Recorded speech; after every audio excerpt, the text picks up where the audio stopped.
The Green Controller. It was a quiet day at Tidmouth Sheds. Percy was all alone. Suddenly, Sir Topham Hatt's car pulled up.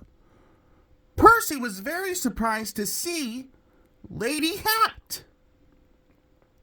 She announced grandly. Percy was worried. He peeped. Lady Hat continued. Peep Percy. Puff Percy carefully. Puff Percy, said Lady Hat, and she left. Just then, Thomas puffed in from his morning's work. Peeped Percy proudly. Thomas asked his friend. Wheeshed Percy, and off he chuffed.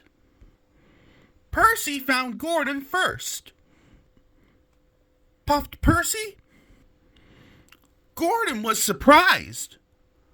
Percy tried hard to remember what Lady Hat had said. He peeped proudly.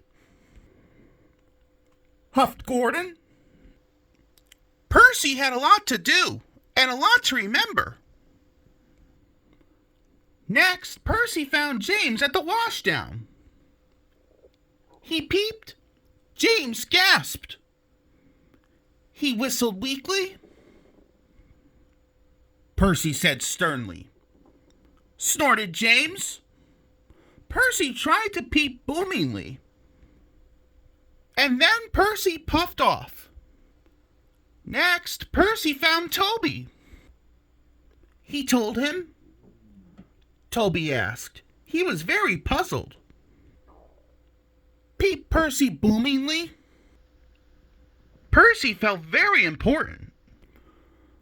Later, Percy decided it was time to check on his engines. He knew that's what Sir Topham Hatt would do. Children were waiting on the bridge.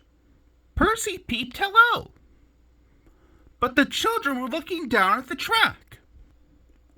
Gordon was puffing very slowly down the line. The children began to laugh.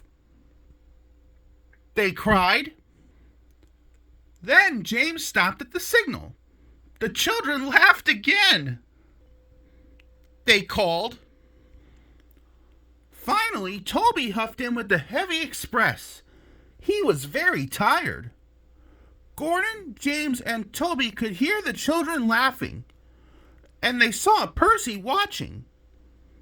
Gordon called out to Percy. He huffed. Moaned James. Toby puffed. Percy was worried. He knew he had made lots of mistakes. Then Thomas puffed up. He asked his friend. Thomas thought for a moment. He puffed. Percy thought that was a very good idea. Thomas and Percy pulled into Knapford Station. Puffed Percy. Suddenly, Percy saw crates of china waiting on the platform. Percy cried. Percy and Thomas puffed into the coal yards.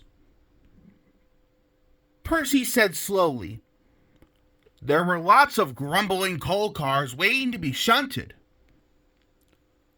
Finally, Percy and Thomas arrived at Mayfleet Station. Wheeshed Percy. Suddenly, Percy saw a group of visitors waiting on the platform. Percy cried. Thomas puffed happily. By the end of the day, all of the engines were doing the right jobs. That evening, Sir Topham Hatt came to the sheds. He boomed. Percy peeped happily. Sir Topham Hatt smiled. Percy added,